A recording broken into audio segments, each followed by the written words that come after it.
mbokk yi salaamaaleykum ñu ngi leen di sant bu baax di leen gërëm rafetlu ànd beeg ñun ci ITV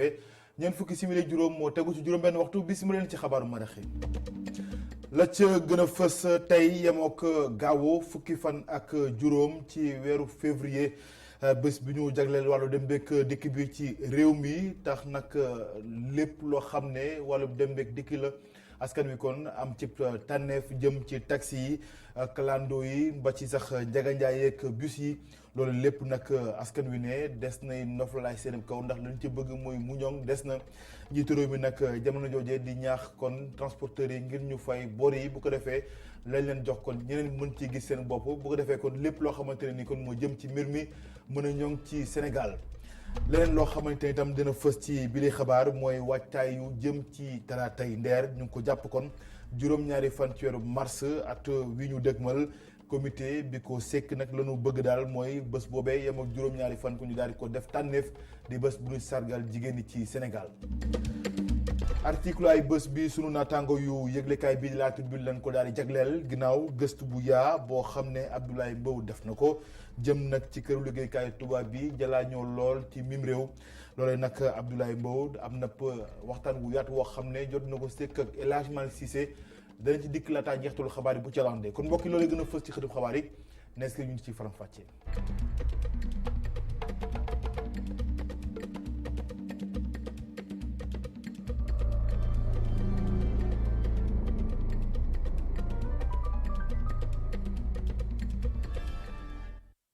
mbokk yi salaamaaleykum ñu ngi leen di sant bu baax di leen gërëm rafetlu ànd beeg ñun ci ITV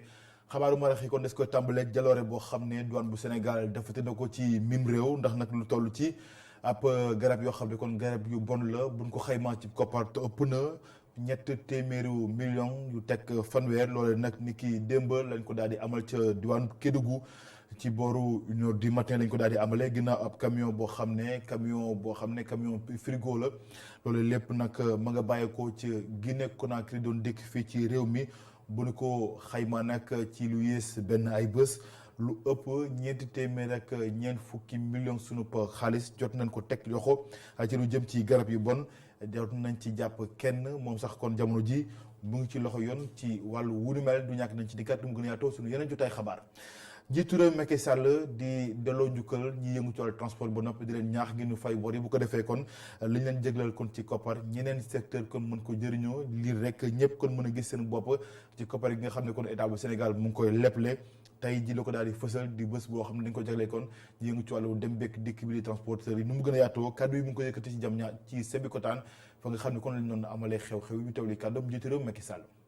bu ñu ne mode de transport yu bees am na autorail bu bees TER am na BRT ay bus yoo xam ne seen yoonu bopp la waaye ñooñu dañuy liggéey ak bus yi ngeen yor parce que yéen a mën a dugg ci roq yi ak fi gën a sore indi il faut que donc partenariat boobu ñu tabax ko ba nga xam ne lépp dana nekk harmonie ci biir réew mi kon lii ngeen tàmbali dañ ko war a renforcer yokk crédit yi yokk bus yi loolu nag day fekk effectivement nii ngeen ko tàmbalee te ñu wax ko fi ñu maintenir loolu muy lépp fay la sant su ko defee crédit yi mën a continuer état bi mën a yokk loxoom ku amuloon mën a am ci ay bus pour transport bi jëm kanam.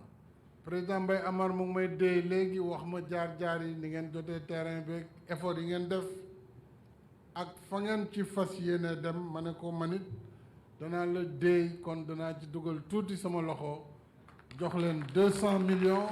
mu nekk contribution ci tabax bi nga xam ne fas yéene ngeen ko def mu nekk loo xam ne dana nekk contribution président de la république. mu nekkoon ay kàddu njiitu réew mi ci boobu la ndaje la ni des ak bés bi nga xamee lañu jagleel wàllu dem beeg dikk bi ak askan wi ku nekk nag ci ñoom am sa tànneef jëm ci li nga xam ne kon moo lay yóbbu dale ko ci Dakar dem dikk wala li nga xam ne kon mooy bus yi naka noonu taxi clando yi karapiti ba ci Njaga Njaay yi waaye nag askan wi liñ ci seetlu mooy des na ñoŋ ci ñoom ndax noflaay gënu bëgg dëgg amewuñ ko ci Pape Alioune Sarr reportage.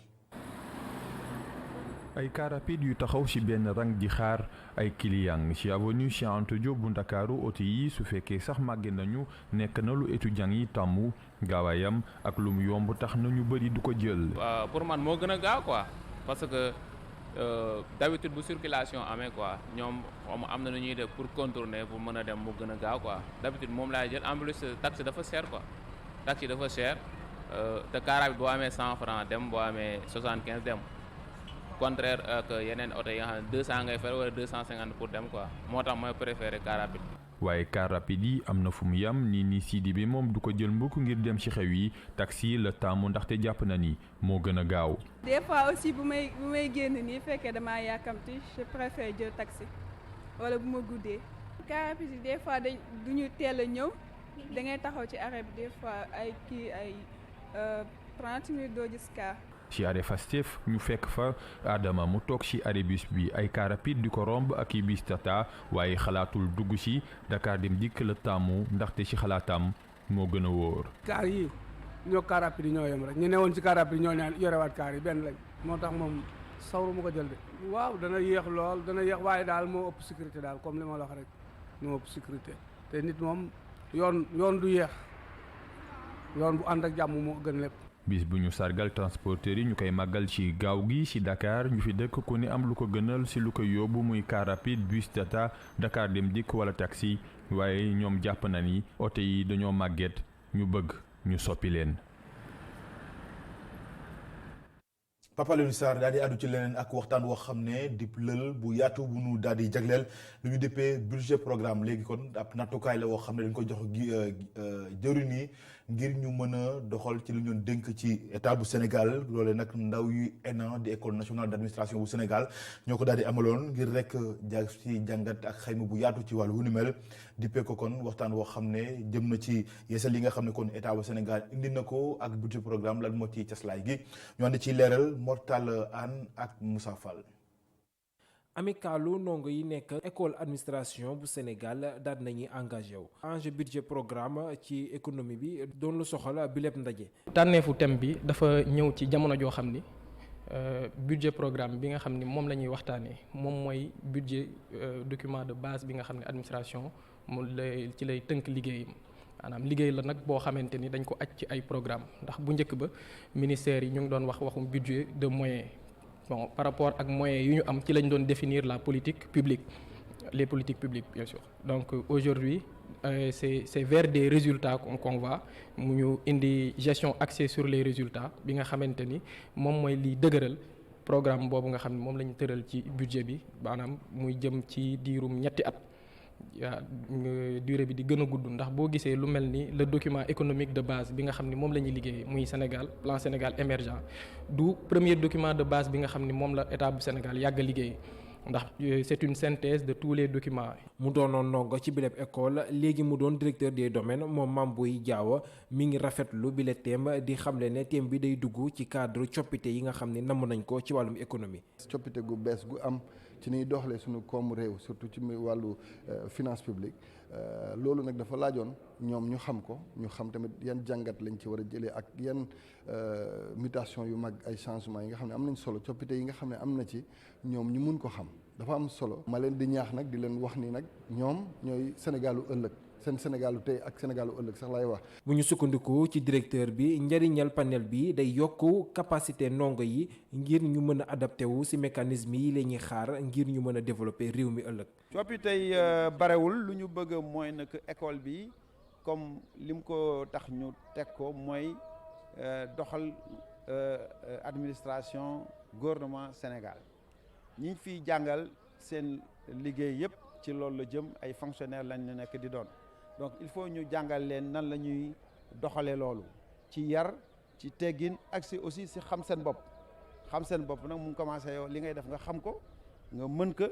waaye aussi nga xam li tax nga koy def ak nga wekk ñi koy defal. mu doon daje buy dugg ci seen bésu intégration yi ñu amal ci teewaayu ñu nekkoon ci bilépp école lii di ndongo yi ENA yi daal nañuy tàggat seen bopp ci li la ñuy xaar ëllëg di haut cadre bu administration sénégalaise. Mor Talla An dañuy yokk jéego yi dem ba ca daara ju mag ja nekk ca Ndar Géej di université Gaston Berger foofu nag daloon nañ fa waxtaan gu yaatu woo xam ne doomi Sénégal yi ak bitim réew ñoo ci doon sëgg ngir waxtaanee kon meññeen def yi jolli ci mim réew bokk na ci pétrole ak gaz ak nes lay def ba askan wi kon mën ci gis seen bopp loolee ndajale woo xam ne amee na ci teewaayu Momar Alice Niang ñu teewlu ci kenn ci ñoom di professeur Amsata Ndiaye moom moo jiite UFR bu physique appliquée ay kàddam ci micro Momar Alice Niang. li ñu dajale fii tey mooy weccante ay xalaat ci mbiru li ñuy wax énergie renouvelable ñun waa Sénégal ak sunu ay naataangoo yi nga xam ne ñeneen ci Afrique la ñu jóge am na ñoo xam ne Europe la ñu jóge ñooñu ñoo dajaloo fii tey fi ci biir université pour weccante ay xalaat donc gëstu aussi génn ay résultats jox ko autorité pour que jàppale leen ci politique bu ñuy jël adopté pour développer disons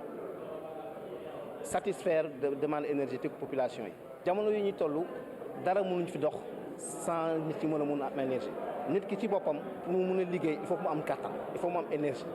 li muy liggéey aussi li tax nit ñi mun koo gis mun koo jariñoo énergie moo nekk ci ginnaaw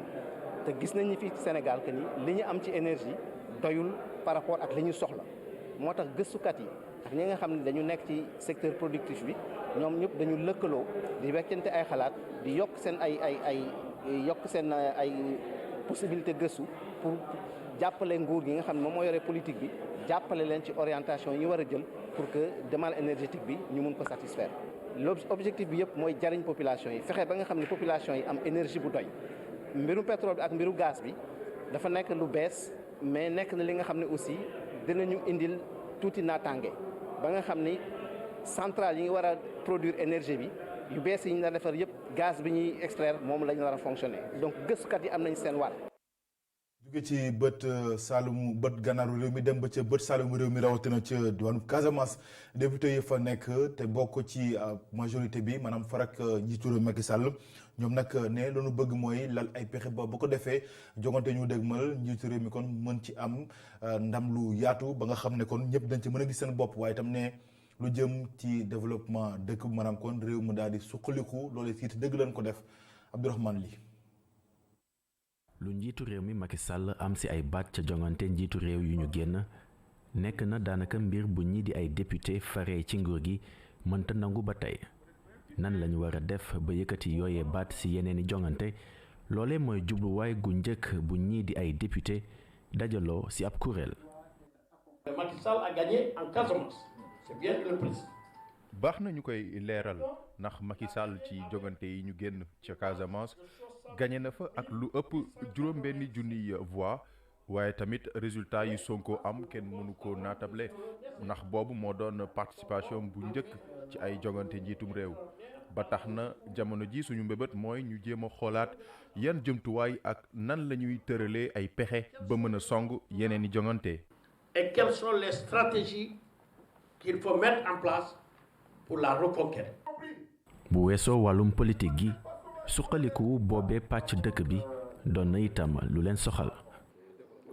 Par rapport au développement, je crois que le collectif dañuy faral souvent ñu interpeller de plaidoyer ñu def plaidoyer ci assemblée. Voilà ñu jóg dem gis tel ministre. Mais je crois que ci cadre bi ci biir cadre bi ci boppam dinañu mën a am ay échanges ak ministres yi ak directeurs yi ay échanges ak personnalité pour que ensemble ñu mën a toog autour d'une table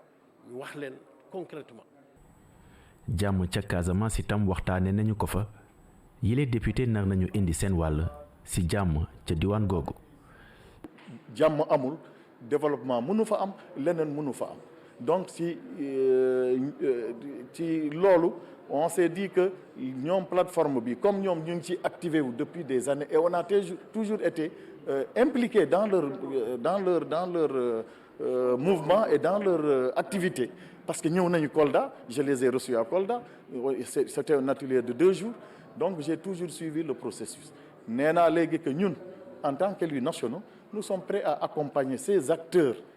pour la paix en Casamance. Nous sommes prêts à accompagner le développement pour la Casamance.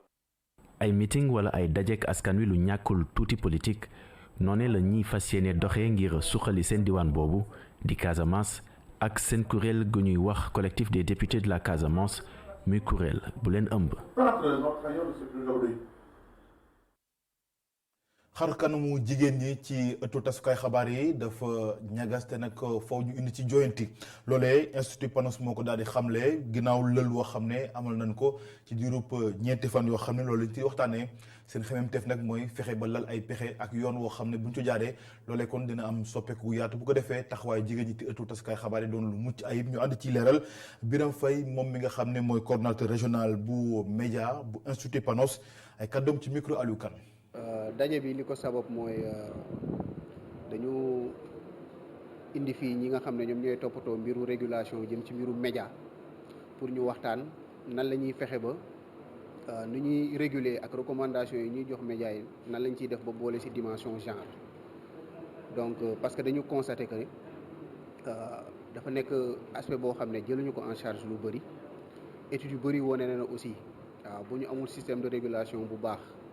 problème bi day continuer donc ñu xool réew yi nga xam ne ñoo ñu jege yëpp muy Sénégal Mali Burkina Niger Côte d'Ivoire Guinée ak ñeneen ñu jógee yeneen réew ba Maroc ñu woo leen fii pour ñu partager seen expérience xool yan initiative lañ jël pour intégrer dimension genre ci mécanisme de régulation des médias ensuite yan engagement lañ mën a jël fii yi nga xam ne bu ñu demee dinañ ko mën a jëmmal foofu jëm ko mettre en œuvre ensuite yan recommandation la ñuy jox acteurs yi nga xam ne am nañu wàll ci régulation bi ñoo bëgg ñi nga xam ne dañuy def régulation su ñuy def monitoring war a produire ay rapport aspect yooyu ñu koy xool di ko sóoraale pour di mun a defar acteurs yi ay recommandation pour que médias yi gën a bàyyi xel femmes yi surtout seen droit. waajtaay yi jëm ci talaatay ndeer ñu nga ca ren nag yemook 2 téeméeri at yoo xam ne ñu ngi koy daal di màggal juróom-ñaari fan ci weeru mars at wi ñu nekk kon lañ koy daal di jàpp waaye nag comité de pilotage bi amoon ci janook taskatu xabaar yi lanu bëgg nag mooy juróom-ñaari fan yooyu ci weeru mars ñu daal di ko jagleel kon bés bi nga xam ne dañuy sargal jigéen ñi ci Sénégal ñu ànd ci leeral ginnaaw ndaje taskatu xabaar yi bi nga xam ne amoon nañ ko Adama Sarr ak Moussa Fall. kuréel gi nga xamee ne nag moom mooy saytu 2 téeméeri at yi nga xamee ne talaataay ndeer am nañ ko dey jamono ji nag li leen soxal dëgg nag moo di ñu jox gëdd bu baax nag li nga xamee ne moom la jigéen yooyu booloo woon nag tal seen bopp ngir rek ñu bañ leen def jaam. 7 mars doléance la bu yàgg ci waalo waalo ak doléance bu yàgg ci Sénégal jigéenu Sénégal ndax ñun 8 mars mooy journée mondiale de la femme mais 7 mars ñun dañoo bëgg mu nekk journée nationale de la femme ndax Sénégal ñàkkul jigéen yu ñu mën ñoom Alioune Sité Diatta les femmes de Nder ak yeneen jigéen muy ñu mën a fexe ba le village historique de Nder ñu mën ko mu am musée. ngir sax boobule taarix ñu gën kaa leeral ci boppu nit ñi li nga xamee ne moo di ab ndaje bu am solo daañu ko amal ngir dellu si waat ci boobule taarix. te bëgg nañu aussi dans l'avenir tenir benn colloque scientifique ici à Dakar wala Saint-Louis nga xamante ni dañuy invité historiens yi ci Sénégal yépp ak ci àdduna wax ak ñoom ba nga xamante ni histoire talaatay ndeer bi ndax version yi dafa bëri ñu fexe naka la ñuy def bay boroom xam-xam yi ñi nga xam ne seen xam-xam dafa màcc ci wàllu histoire ñu reconstituer fait bi bay mën ko dugal ci histoire du Sénégal. commune bi nga xamee ne nag moo di ñiit te ndeer bokk ci jamono ji itam bëgg nañu rek ñu daal di fa amal ay infrastructure yu mucc ayib. commune ñi le village de Nder soxla nañu vraiment ñu jàppale leen ci wàllu ndox mi parce que ndox mi ba léegi àggagul ci dëkk ci biir kër yi. beneen bi ci des mooy côté santé ku wax liggéey wax yooyu yëpp di nga wax santé ku wérul mënoo liggéey donc côté boobu bëgg nañ ñu yokkal ñu ci ndax 2 poste de santé la ñu am dans la commune de Nit bëgg nañu vraiment autorités yi ñuy dégg ñu mën ñoo dimbali ba nga xamante ni commune ñi côté faju da leen di yomb ba du ñu jóge de feneen di dem di faju ji côté bi nga xamante ni mooy wàllu njàng mi njàng itam kuy wax développement njàng ngay wax njàng commune ñi benn collège la ñu am. ci fàttali ci atum 1819 la ay jigéen boole woon seen bopp nag dugg ci ab néeg talka ñàkk seeni bakken ngir rekk ñu bañ leen a def ay jaam. Matador di ab waykat rappeur la defoon ñëwoon nag nemmeeku groupe Media Invest xool nu nu toogee ci loolu nag proxondalu na ci ngir rek waxtaanee jaar-jaaram ak li nga xamante ni yëpp mooy seen jubluwaay maanaam projet yi nga xam ne samp nañ ko jagleel ko ndaw yi réew mi ñoom nag ne loolu lépp kon tax muy woo mouvement hip hop bi maanaam jën ndaw yi nga xam ne kon ñu ngi yëngu ci wàllu wu ni mel ngir nga xam ne rek ñuy bind ay loo xam ne day indi fitna wala di yee fitna ci Sénégal ñu daal di ko teg ci suuf te biral li nga xam ne kon mooy jëmale réew mi kanam Sékou Seydi. foo ko gis xàmmee ko ak mbaxane bi nga xamante ne mooy àndandoom bu yàgg ba Matador mi ngi ci rap Galsen bi donte sax nit ñi gëj nañ ko gis ci scène bi. maa ngi ci sama liggéey en tant que artiste musicien maa ngi ci sama liggéey en tant que aussi président et de l'association Africulture Ban donc dañu am ñaari casquette yoo xam ni buñ lépp ñu ngi ciy liggéey. jàmbaar mooy tuuru album bi nga xamante ni artiste bi fas yéene na ko génnee ci weeru avril di ab produit boo xamante ne mélange la ci musique actuelle ak bu yàgg ba.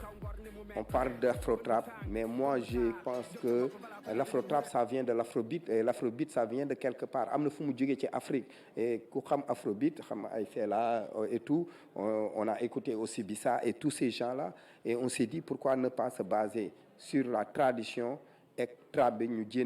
allier les deux. Traditionnel mooy tout ce qui est instrument traditionnel ñu utiliser ko pour jouer de la musique trap. ci at yi ñu génn mouvement rap bi daal dina enregistré ay jeunes yi am talent lool waaye public bi lu mën a jàpp ci génération bi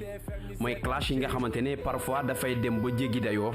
am lu ko ci metti lool. sa yaay boo nangoo boo toogee dégg ñu koy saaga boo nee daat si hip hop rek c'est parce que waxoo dëgg boo toogee sa ruq dina la metti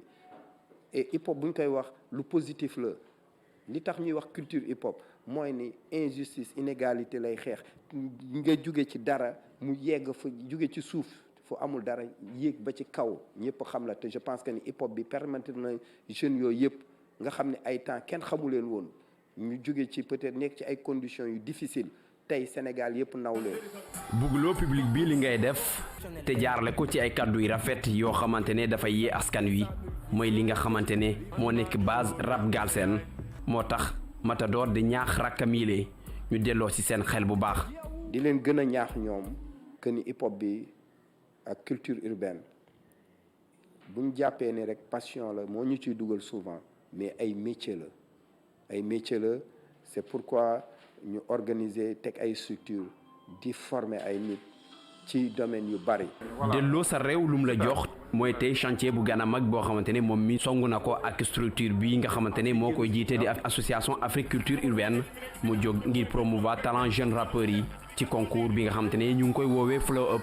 di compétition boo xamante ni dafay encourager excellence bi ci mouvement hip hop sénégalais bi.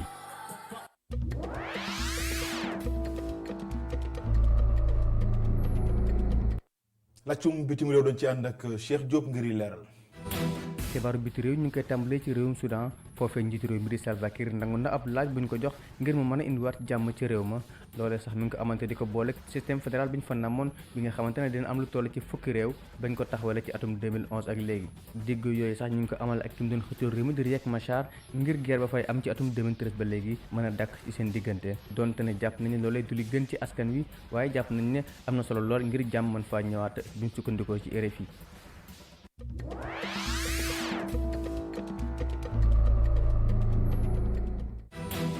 ci réewum Yemen la ñuy wutali foofee coalition bi nga xamante ne Arabie Saoudite moo ko jiitee jàpp na ne benn ci ay roplaalam dafa daanu roplaan boobee ñu koy woowee tornado mi ngi daanu sax ci ajuma ji ba 23h45 jotee ca gox ba ñuy wax Jawf ginnaaw ba mu doon amal ay jàppale ci ñi nga xamante ne moo di force gouvernementale yu Yemen bu ñu sukkandikoo ci benn communiqué bu porte-parole bu coalition bi di colonel Turki Al Maliki mi nga xamante ne agence de presse saoudienne ñu ngi ko ciy tudd waaye ba tey fi mu ne nii jàpp na ne waxul benn bilan bu jëm ci lu ni mel lu aju ci rebelle Houthi yi ñoom ñi nga xamante ne ñoo féete foofee ci Iran jàpp nañ ne am na benn roppalaan tornado bu ñu daaneel.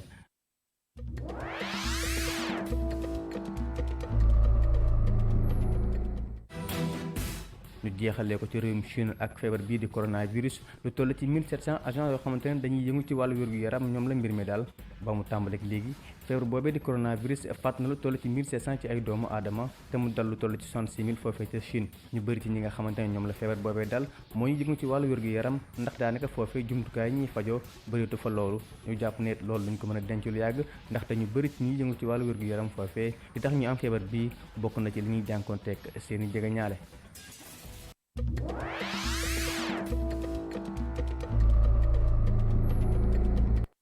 di ko gërëm Cheikh Diop kon dañ leen di dalal jàmm ci article ay bés bi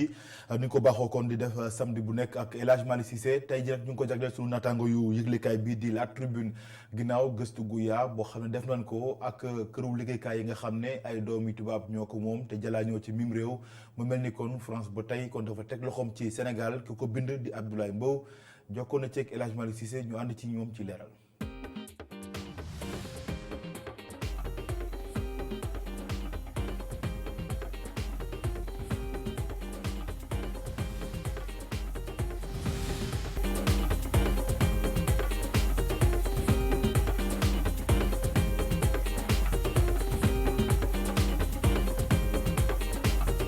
teewaayu entreprise française yi fii ci réew mi kenn du ko natable moo tax yéenekaay bi di Tribune jàpp ni France dafa recoloniser waat Sénégal. xoolal tey jii nii bu ñu nee dañu jël train express régional ñu ne daanaka def nañ ci lu toll ak juróomi téeméer ba ci junniy milliards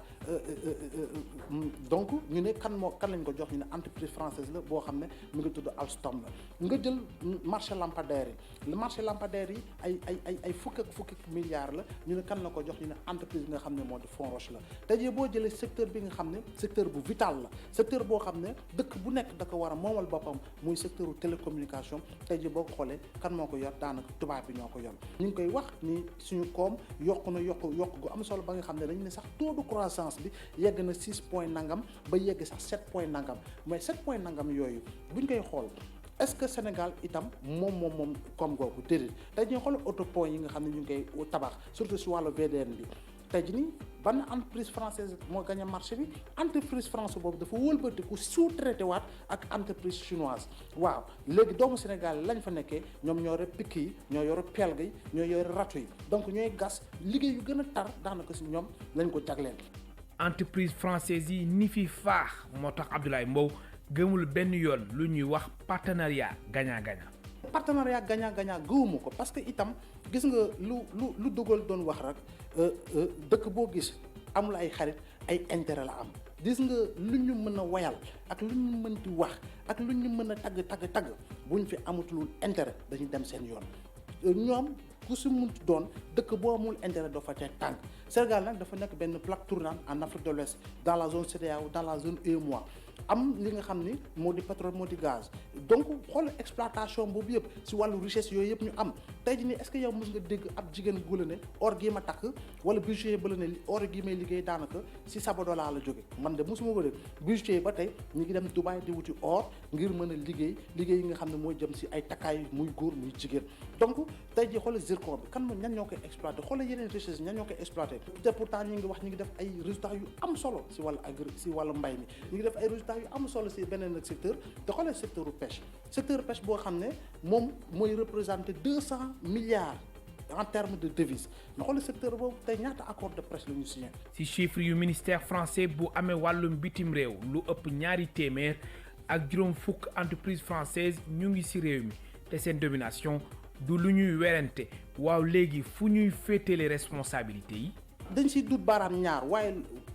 pàcc bu ci ëpp solo bu ci ëpp doole mais dañ ciy dut baaraam état bi parce que itam état mooy joxe marché état nag mooy joxe marché kan la koy jox secteur privé am la koy jox secteur privé boobu bu ñu ko joxe marché si lay liggéey bu liggéey nag day am koom te ku am koom nag sañ ngaa wutiwaat ay liggéeykat ay loxo yoo xam ne da nga koy yokk ngir sa koom di gën a am solo waaye tey ji di secteur privé itam war na xool boppam xool naka lay dajaloo waatee pour def say bu am doole xoolal suñu secteur privé da ngay dégg KNES fee dégg SENEP fee dégg ina ko a jàppoo dégg ina ko a yeesal xoolal secteur informel organisation bi boobu ba léegi ñu ngi ci koy wax ba tey France. sa boobule waxtu CDE di consortium d'entreprise du Sénégal dàq na 200 agents motif bi nag wàllum koom-koom la.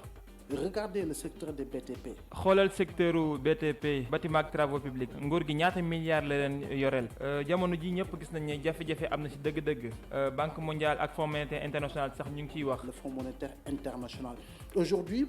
depuis le lancement de la couverture maladie universelle. jamono ji bi ñu lancé couverture maladie universelle ba léegi dafay mel ni hôpitaux yi dañoo tàggatémbe nekk mel ni ku ñu jàmm.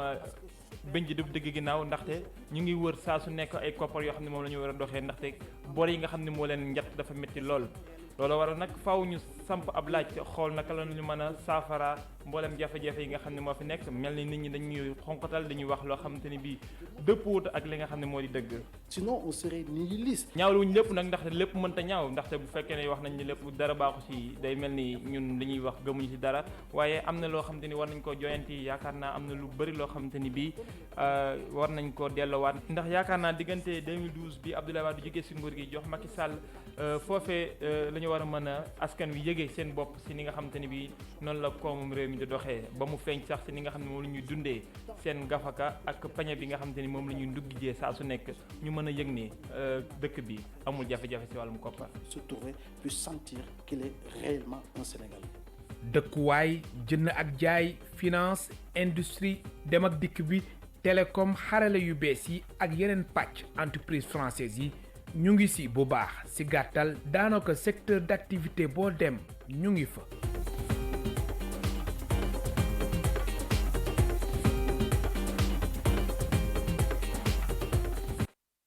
gërëm ko bu baax El Hadj Malick Cissé ci article ay bés bi jaajëfal leen mbokk ci ànd bekk ñun ci ITV loolee moo laf laajtu xabaaru marax yi gërëm leen ci tànneef gi ak seetaan gi gërëm ñëpp ñi ci jàpp ba mu daal di yemb